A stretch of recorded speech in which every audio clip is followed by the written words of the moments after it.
Welcome to Book and Lounge. I'm your host, Jacqueline. I'm really excited because today we have a fantastic guest with us, Desmond Hall. Desmond is a Jamaican-born author who made quite a splash with his debut YA novel, Your Corner Dog. It was named one of Bank Street's best YA novels of 2022. And if you haven't read it yet, you're in for a treat. His writing is packed with suspense, emotion, and some really thought-provoking social commentary. It's not really surprising because he's had quite an incredible journey himself. He moved from Jamaica to New York and has done pretty much everything from teaching high school biology and English in Brooklyn to counseling teenage ex-cons after they got let out of Rikers Island. He's even been Spike Lee's creative director at Spike DDB. Plus, he has judged some big awards like the One Show and the American Advertising Awards. And that's not all. Variety magazine named him one of their top 50 creatives to watch. Amazing, right? So today Katrina and I are going to chat to Desmond about his new book, Better Must Come, which is coming out next month. We'll discuss how he got into writing, how he blends all those intense emotions and real-life issues into his stories, and if we're lucky, we may even get a peek into what he's currently working on. Desmond, welcome to Book and Lounge. Thank you. Thank you both. So let's start off with some introductions. I'm Jacqueline and I run the Afro-Caribbean Book Club, and we have a podcast that goes along the book club. So sometimes it's just us talking about books that we've read, and then sometimes it's us talking to interesting authors like yourself. So we've been doing the podcast for about 2 years, but the book club itself has been running over 10 years now. Yes, well, my name's Katrina. I've been a member of the book club kind of on and off, but pretty much since its early days, I guess, for a long time anyway. But I've had gaps when I've not been in this country and before we invented Zoom and all that sort of thing. Yeah, so I guess I don't have as an exciting life as other people, so I'm usually available for the podcasts. So you must be a writer then. No, I'm not a writer. I'm much more a reader than a writer. But that's interesting because when you read, you get to go to all those places in your head. Exactly. We writers, we stick in one place for long periods of time alone with our characters, and we're stuck.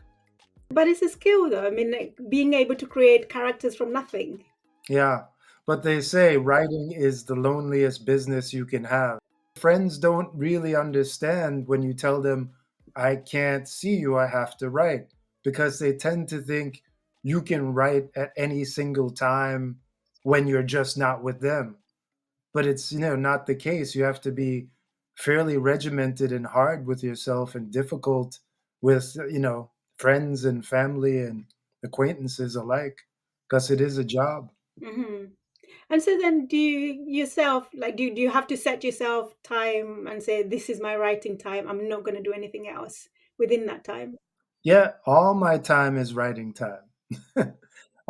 I get, one daughter's off to college, the other one's in high school. I help her get going in the morning, then I write.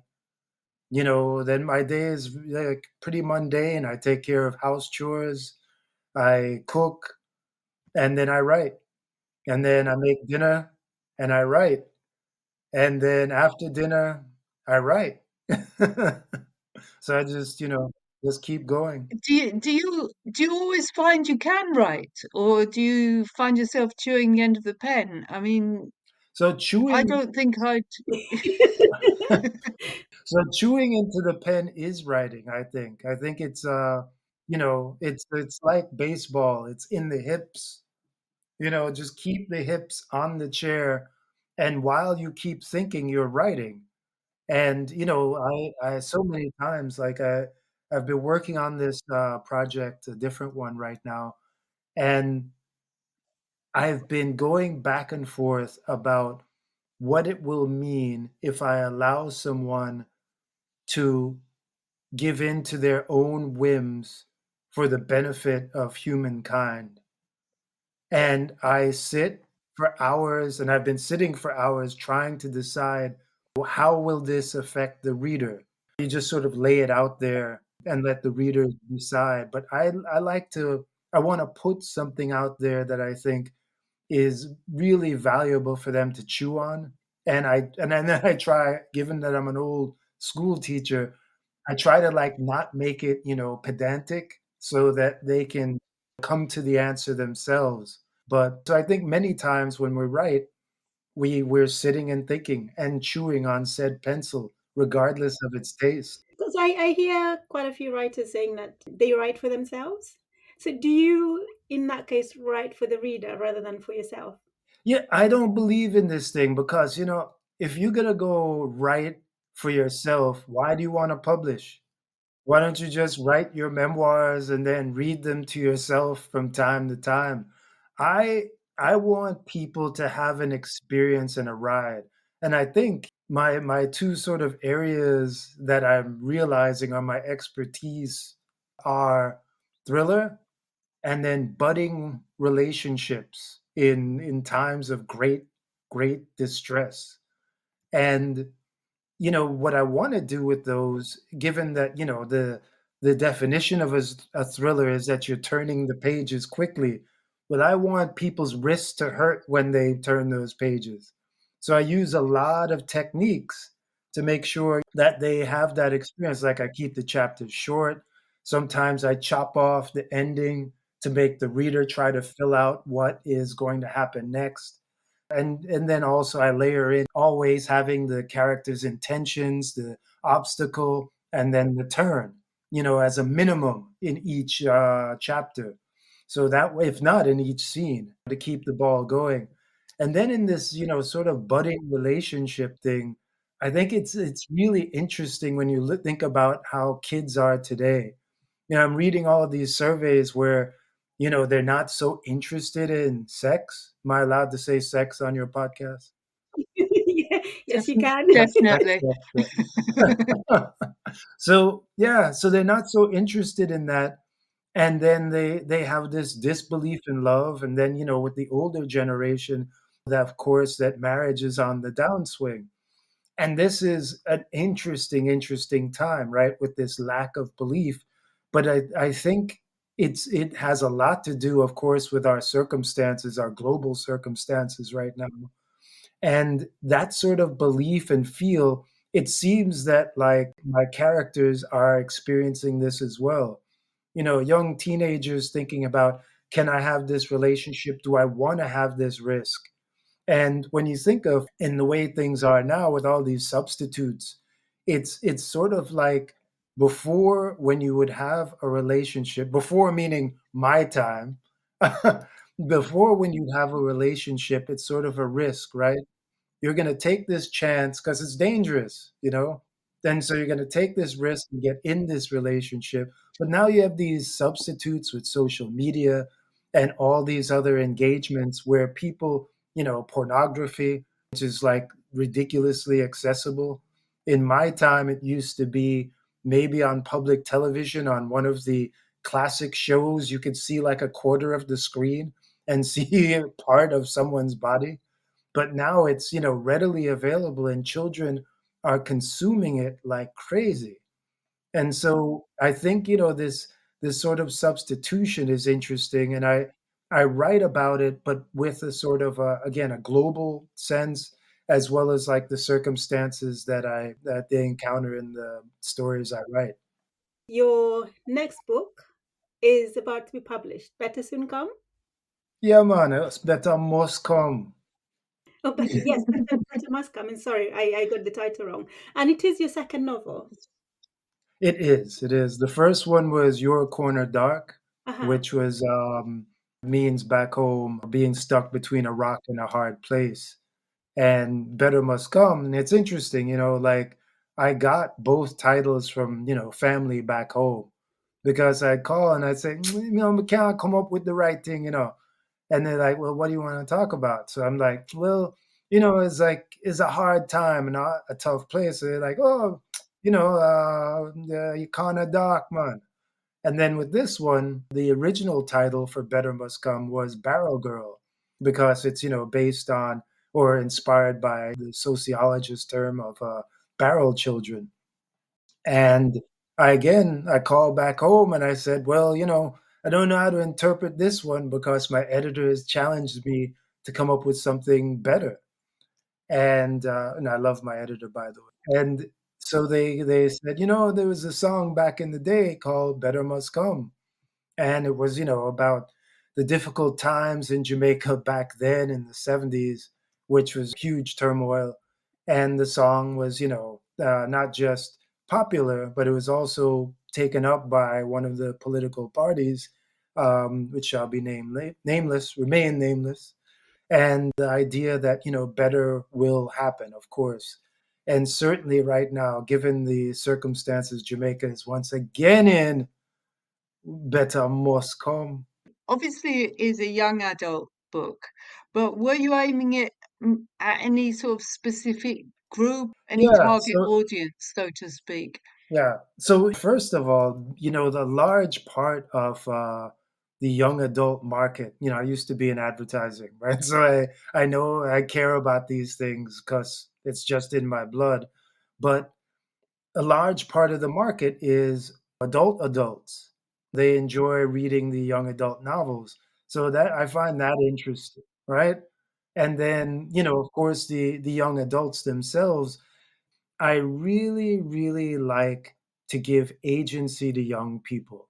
And again, being an old-time school teacher, I used to do it back in Brooklyn, where we had the highest homicide rate in the country at the time. And one thing kids need, on top of education, is belief and hope and backing them up with enthusiasm and belief, again, that they can make it. So when I think about Better Must Come, my lead character, Deja, she is given an agency to not just take care of her family, but to also exercise her own rights across the island. Generally, young women in Jamaica aren't usually given. And I think given the sort of circumstances of what she goes through, I think it becomes universal. She has this opportunity to help her family. And many times, I think when you think about teenagers, this idea that I could do something for my family, right? They still always want to be, I'm so independent, I'm about myself and all of this. But at the same time, they're always thinking about pleasing the family, right? In some way or form. And so Deja has this opportunity to take on a very perilous task to not just help her mother, but her little brother and sister as well. And of course, when you take on these chances, so to speak, there are consequences. And she suffers through many consequences because I believe, in order to show true character, especially in the genre I write in, you have to show it through action because I think talk is cheap. I think many times you can write many different ways of telling what the character is feeling and all of that. But I think you want to, it's the classic thing of show, don't tell.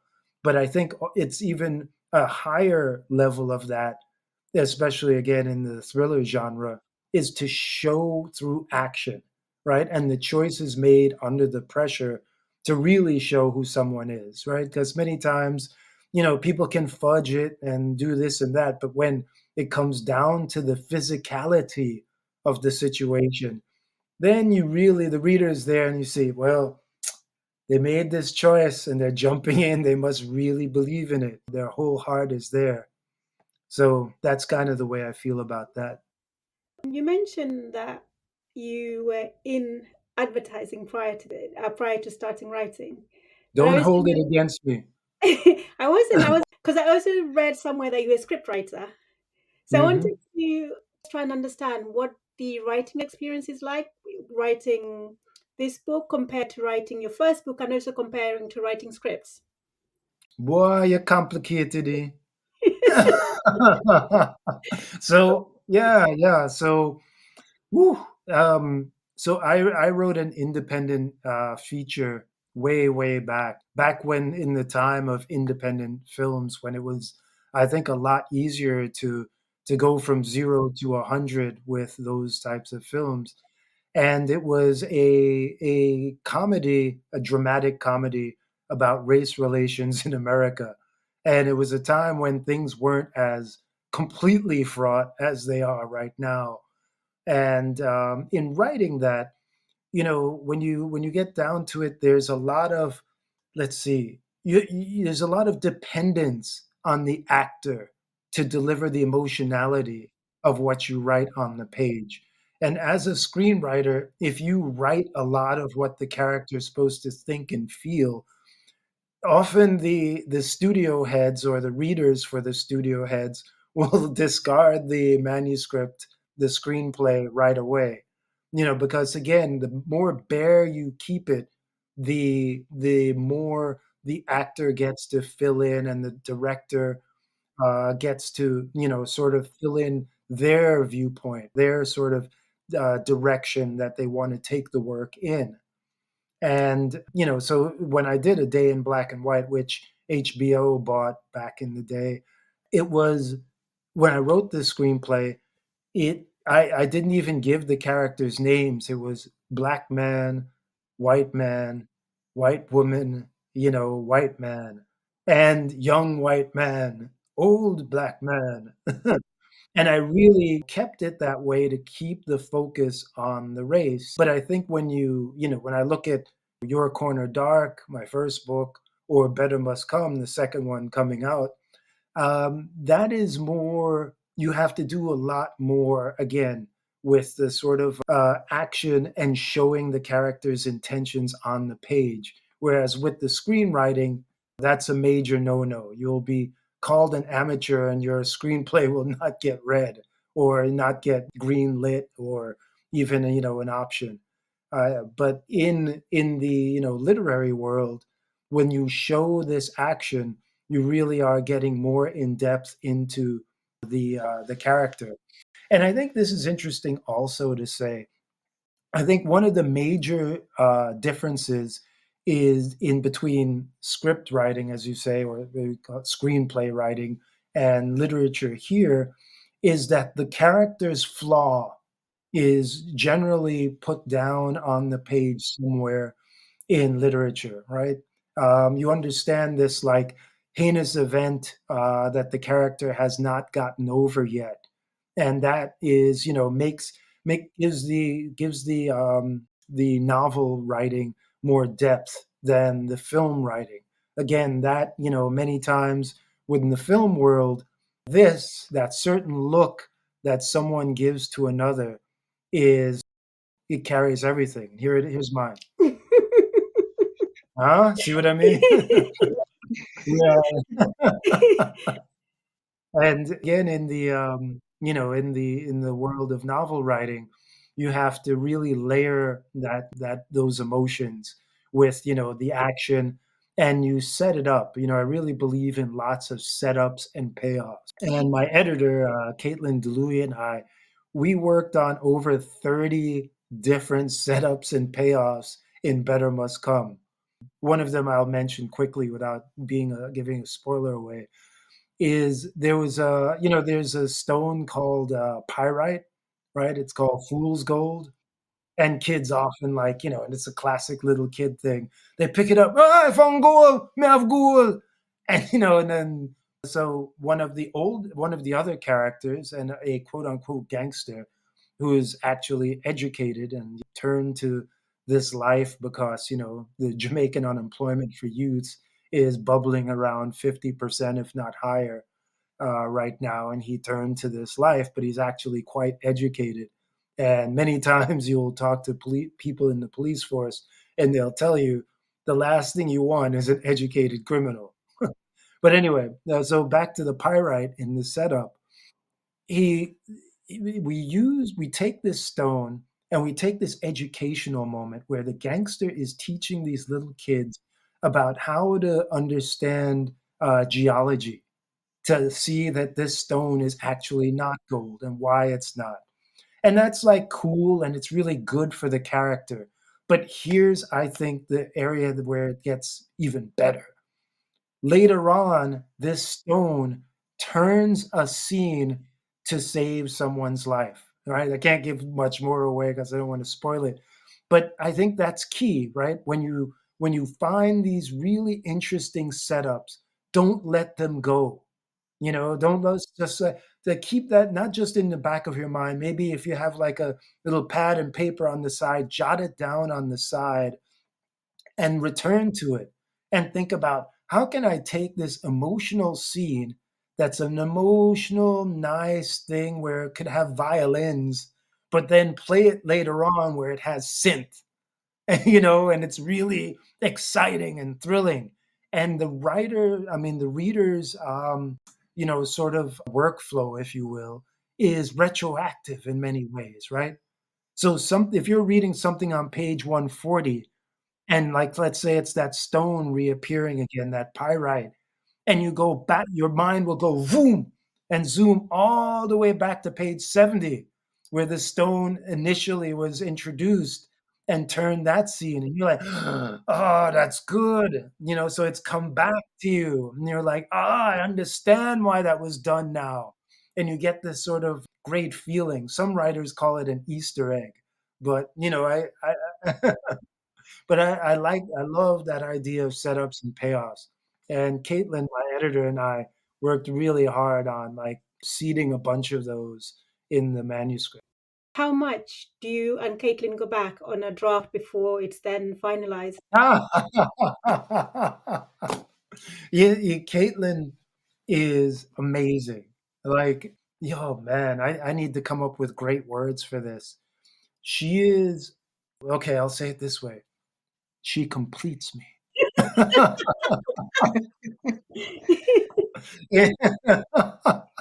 It's really amazing. I think many times because you had mentioned earlier when I wrote the independent movie A Day in Black and White. Yeah, I knew I needed another voice. It wasn't a complete manuscript, and though the reviews were good and all of that, that was one of the things they said. The critics knew that it wasn't complete, and I needed someone else, and I needed more time. But the money I had gotten and raised, I needed to spend at that time, and I didn't have that time to go there.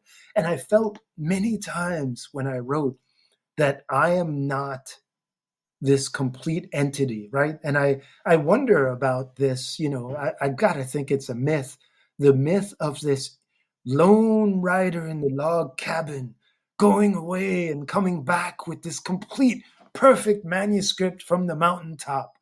I mean, I think there are just many voices and many people along the way. Having that writing community that not just keeps you going, but also says, hey, why don't you use that scene you set up on page 30? Hey, why does the character fall in love? Why don't they like fight the love a little bit longer? That way it's more dramatic. All these things that are said along the way contribute to the process. And you really need that writing community to get it done. And I get like the sort of fiction of it, of the fully fleshed writer that can do all this by themselves. But I don't see a lot of them. And I know a lot of really good writers, but I don't see them that way. And when I think of Caitlin, I'm just like really glad I have someone like that on my side that will be cruel, cruel in the nicest way. She's not one of these off putting people. And because of the pandemic, we've never physically met, but like I really like her, digitally. And having that person that completes you is just it's an amazing relationship, one that rivals others. I was about to ask what your wife thinks about the fact that Caitlin Come on, you completes want me you. catch a divorcee? I got you. I try for the no comment. All right. So, did you have a copy of the book with you? Hold on. No. Okay. So here's the first one. Great cover, love, great designer, and then I think really beautiful cover. I am very beholden to the designer. It's just beautiful. So, I was going to ask if you could maybe read a paragraph also from Better Must Come, and then Katrina will then proceed to ask a few more questions about the book itself. Oh, you didn't prepare me for my speaking voice. You mean Alex did not tell you? You'll manage. I'm sure you're going to manage fine. Now, what to read? Ah, Jesus. So I think it's interesting, there's also a time component. We were talking about thrillers before, and there's a day and time to each chapter. And let me tell you, given my tendency to be dyslexic, I'm on that dyslexic scale. It was huge to have an editor who is not dyslexic and who would be on me, because the first quarter of the book is told out of sequence. And in order to do that with time, date, and time is really, really tough. You think of like Tarantino's Pulp Fiction, where the events happen days and weeks before each other. It's very difficult, and especially for someone like me. So this is the second chapter, which is the early inciting incident, where a lot gets put into play. And as for non-writers out there, the inciting incident is the event that the changes the character's life, and they have to spend the entire book trying to solve this problem. And so here we go. 3/4 of a mile away, skies blooming violet over the distant mountains shrouded in green, she reached one of her favorite fishing spots, close to a shoreline crowded with sea grape trees, mahos, and red mangroves. Mr. Wallace's dinged-up boat was only named Gregor because there was a dent where the Mac in the brand name McGregor had been scraped away, probably on a bad parking job, but hey, at least she made it this far. The parrotfish were always biting here, and she could usually get 1 or 2 bars on her phone in case something happened with her sibs. And Straylene needed to shout. Deja cast out her line. Yesterday morning, she'd caught 3 parrotfish and 1 fat snapper, made $35 selling them to tourists. For American cash, of course. Her mother always said to get American money, the Jamaican dollar hemorrhaged value. Her cell phone buzzed. She recognized the 347 area code. It was from Brooklyn, her mom. But it wasn't her number. Deja jammed her fishing pole into a rickety holder and answered straight away. Hello! Hi, Deja. It was Mom. What a relief. Hold on a second. Deja fished out her 2 SIM cards. Which one was the international one again? She needed to have Mom call back so she could switch the cards. No need to pay crazy rates. Mummy, sorry, I'm on a boat and just getting the SIM card ready. Deja, something happened. The hollowness of her mother's voice resonated from some more than 1,500 miles away. One of the SIM cards slipped out of Deja's hand and fell onto the deck of the ship. Mom, you okay? The pause was terrifying. Mummy! Was she there? Drop calls were a way of life in Jamaica. But then her mother sniffled. Mom, can you hear me? What's wrong? Deja, Deja, baby, I've been robbed. Wait, what? What? No, what? Are you all right? Now don't feel no way about it. I'm okay.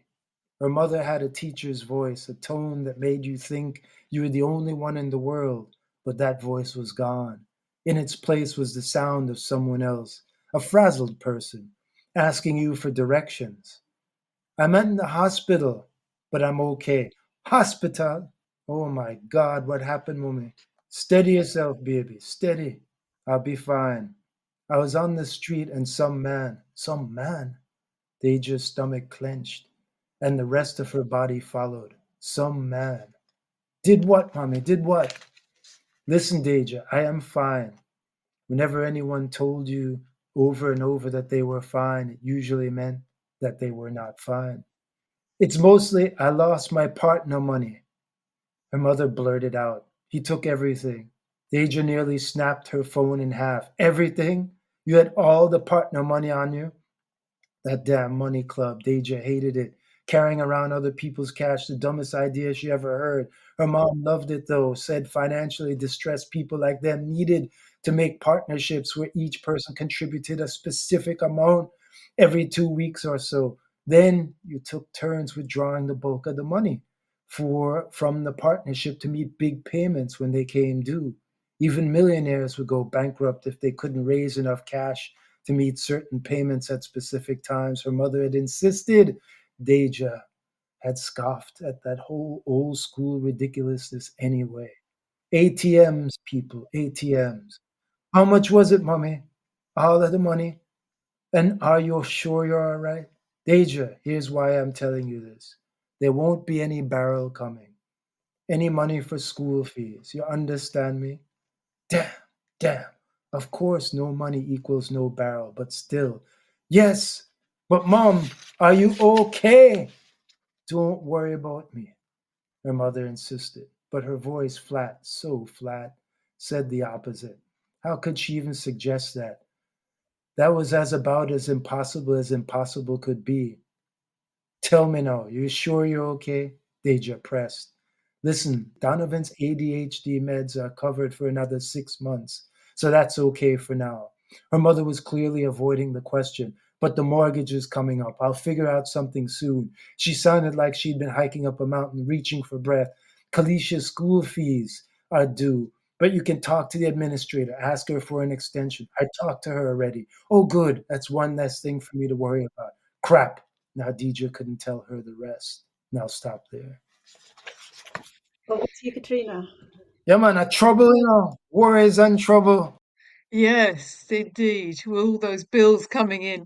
So I wanted to ask you about the character of the pastor, Pastor Powell or Chops. Yes. And I was just curious to think, is it are there real people who've inspired that character, who's changed from, the gangs to the church, but he's still involving himself in this other world, really, even though trying to be on the side of the authorities, apparently. I just wondered if there's real people who've got that kind of role. Well, there's family who've gone into the other side of the law, let's so to speak, and who are doing good in the community, who have reformed themselves. And I find that to be amazing. And I think of it a lot like the Bible story of Saul, becoming Paul. Is the chief persecutor, and then the event on the road changes who he is. And when I speak to this uncle who has reformed himself, it wasn't one of these like long term thinking things where as far as he tells me anyway, it wasn't this kind of thing where it's like, let me go on a 12-step program or something and try to recover. It just becomes one day it's like, I can't do this anymore. And that sort of jives with me as far as like things I've heard from other folks, where you just get to a point and it's like, you know what, this is wrong and can't do it anymore. And then I think it's also interesting. There's in the I read the Gleaner and the every almost every day, and there is a priest who is reformed, uh, let's say criminal in Kingston, and he's an interesting character as well. Yeah, so I mean, and also I think taking it a little bit further, Chops is undercover priest, Yes, and exactly. I'd like to take credit for that phrase, but that's Caitlin, and I think it's great. They can have a spin-off, the Chops episode, the Chops book. Yeah, but I think he's a really special character, and Yes, definitely. I think there's also this thing. I don't know what your religions are, but there's an underpinning, an anchoring, and then in contrast with an untethering with the belief in the best of us, right? I will call it spirituality, and I find that the economic woes in Jamaica and many places around the world are are often a cause of this untethering from a belief in trying to find at least the best in us, and a movement away from spirituality that I think is incredibly dangerous. Because when you begin to get to this sort of existential way of thinking about the world, and you think, well, what we are terminal carbon units, right? And our time is limited. And when you really begin to feel that, and then you feel no sense of spirituality, and I'm not saying it in the sense that, well, there's a life waiting for us after death. I'm talking about trying to live day to day in a good way, a said golden rule, or a belief that, what, we're all on this ride, so it can at least be a little bit good to each other. And that is a huge pain. Like I was saying earlier, again, as an old school teacher, I try to get this stuff in there, but again, you can't make it direct because kids will go, ah. So you try to seed it under there. So maybe they get it, maybe they don't get it.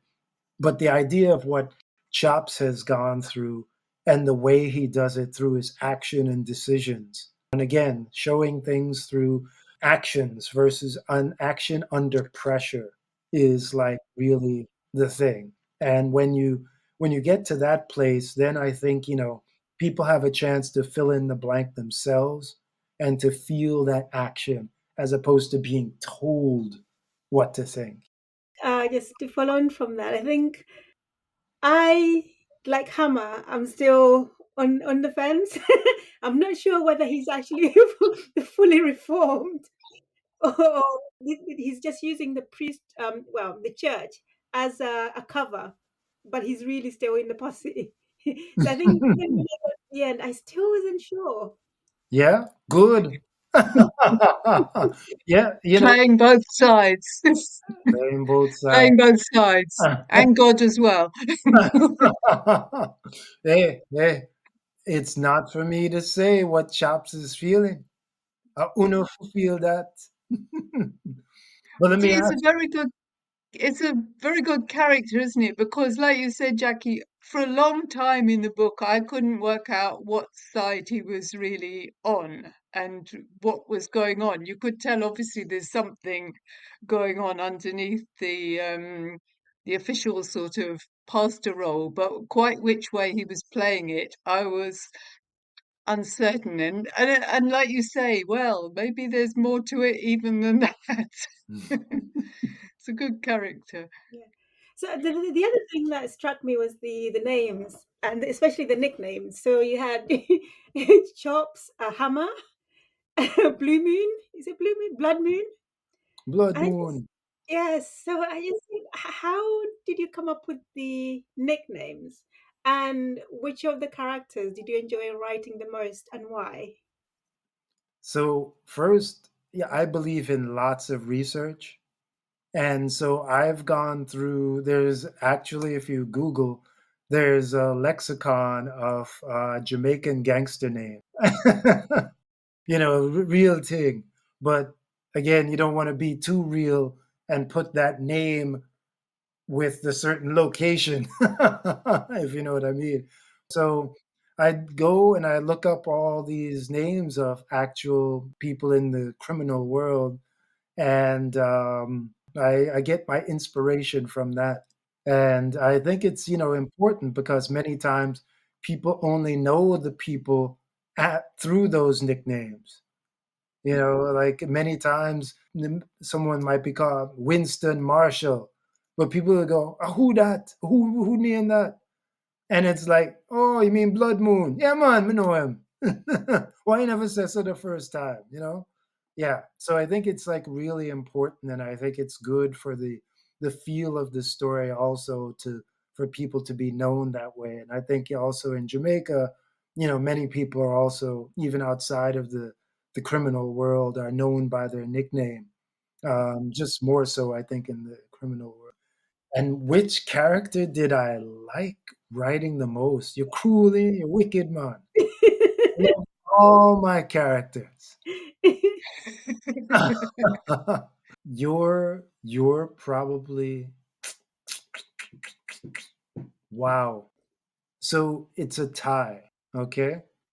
It's Deja because life is not often, well, no, I should say it this way. Agency is not often provided to a young woman, period, and a young woman such as her. And I think having two daughters myself and always understanding that I come from a country of strong women, regardless of whew, how much they have to face, which is like ridiculous and terrible and bad, to give them a sense of agency, even if it's not inspirational, at least it's an escape.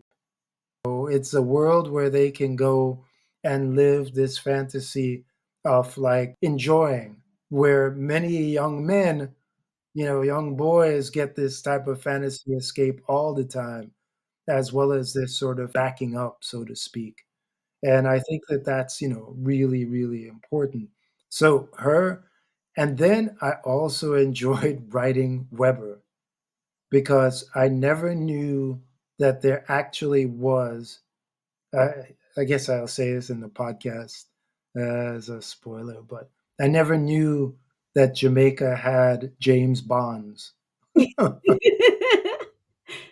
And yeah, so in writing, I should also mention I worked with a former station chief of the FBI, and he was awesome. He was amazing in giving me all these inside things I didn't know, including that Jamaica had James Bonds.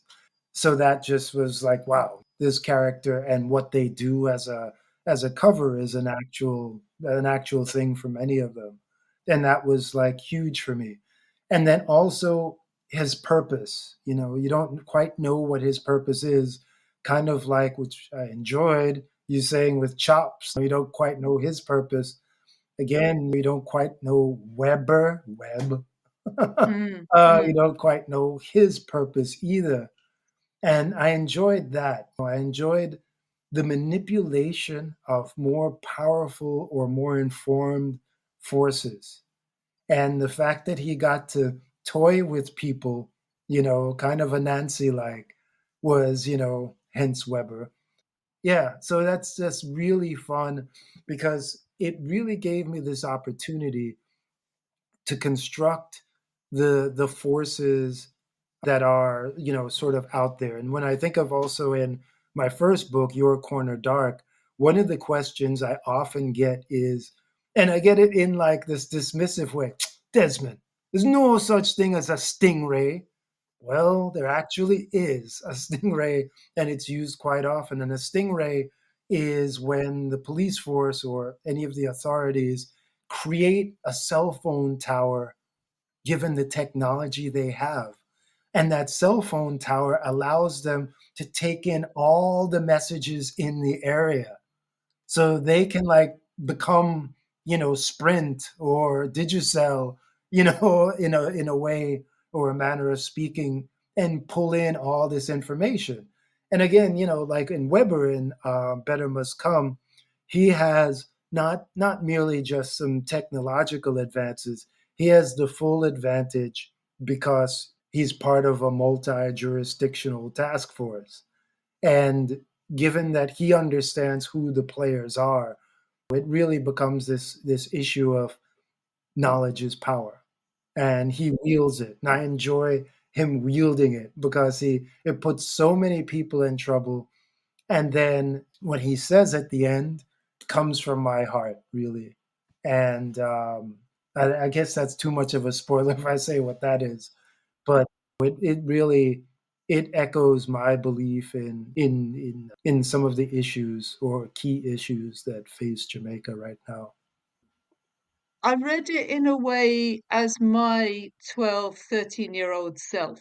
If I would picked it up then, I would have really enjoyed it very, very much. And what you say about Deja, as a girl, you identify with that character who's she's taking control. She's doing this fishing thing, and I enjoyed it. So thank you for joining us here. Maybe Jackie, you've got some last questions. I do. I do. I thought you would. Yeah, sorry. I think by that Katrina means that I just talk too much.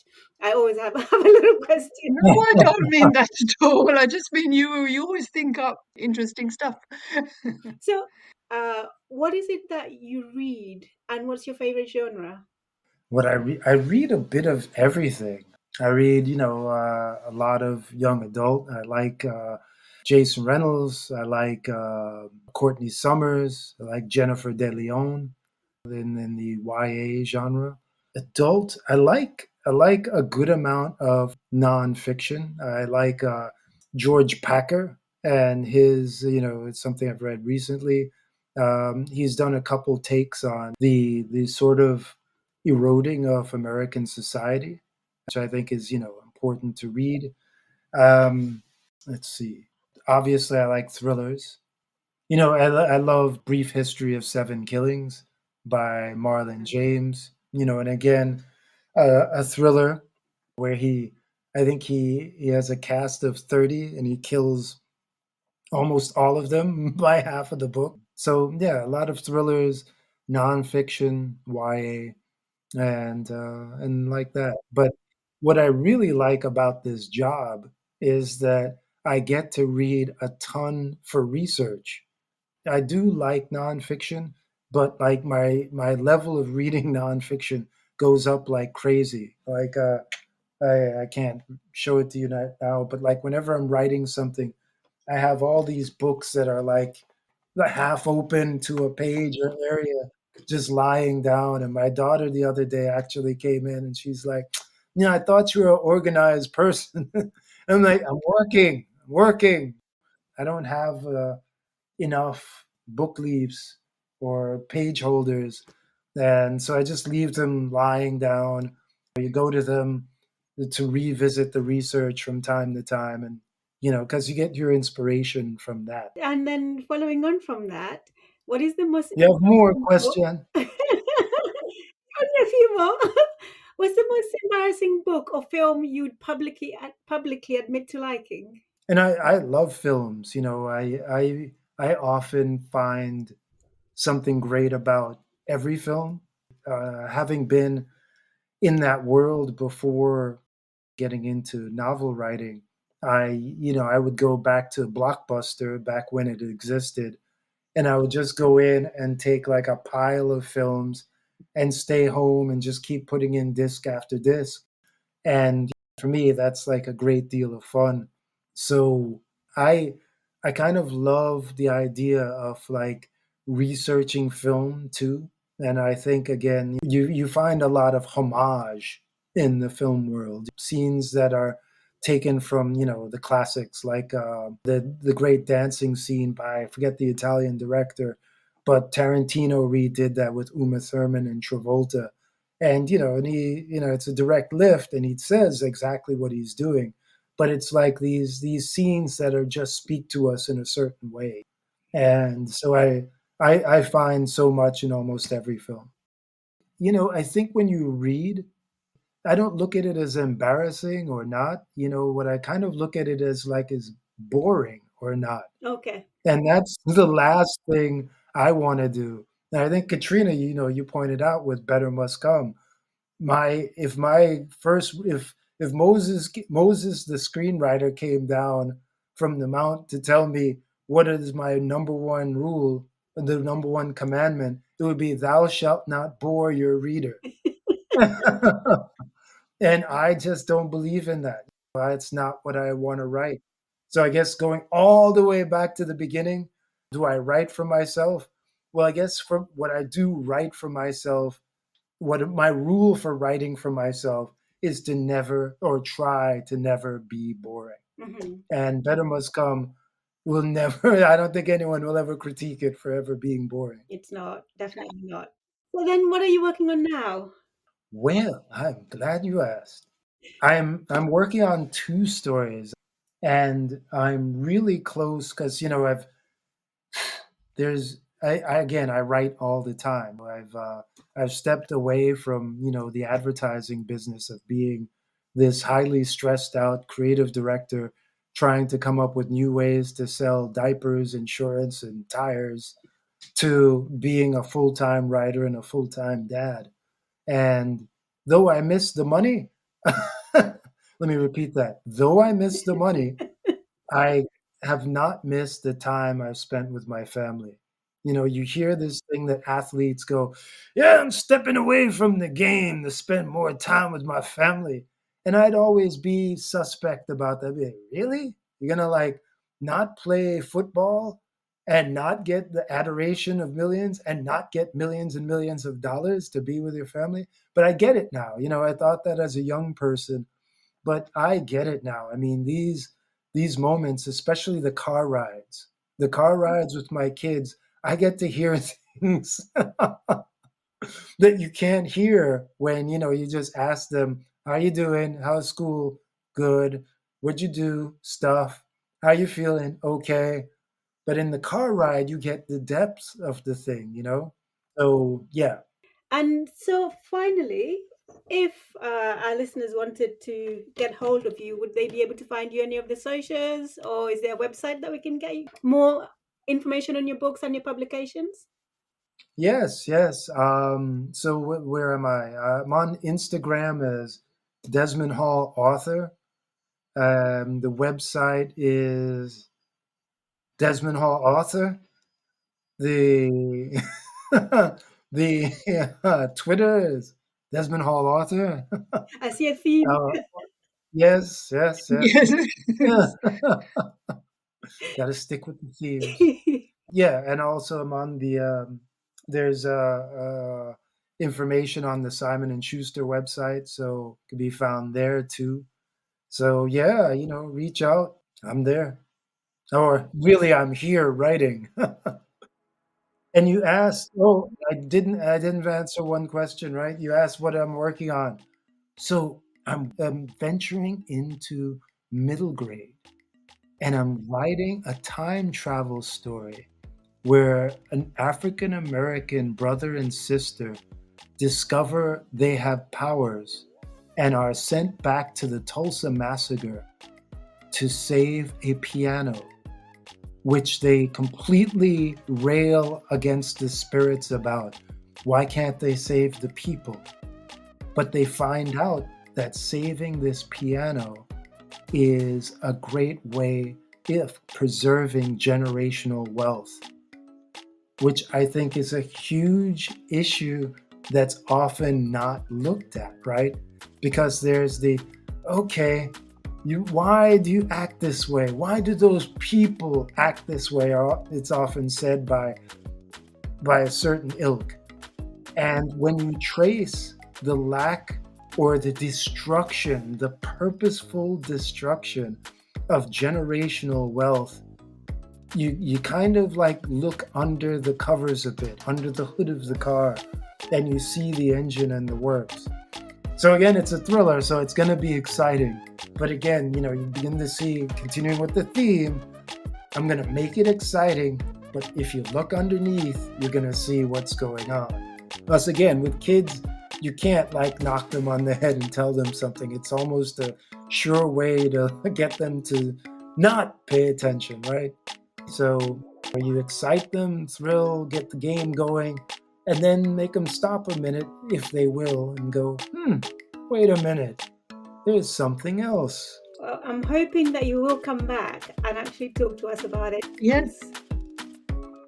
Yeah, but I think you're going to have to give me a trip to London to do it. You know what? I think you should speak to Alex. He can arrange that. Okay, I'm going to call Alex right away. In fact, He's it'd be great. nice, be nice for you to actually join us at the book club, where then there'll be a lot more members. And then, Oh, we have wow. more people throwing questions at you. Oh, can't wait. Yeah, and I have to thank Alex for setting this all up too. He's amazing. I wish every writer had him as a publicist. He's been great.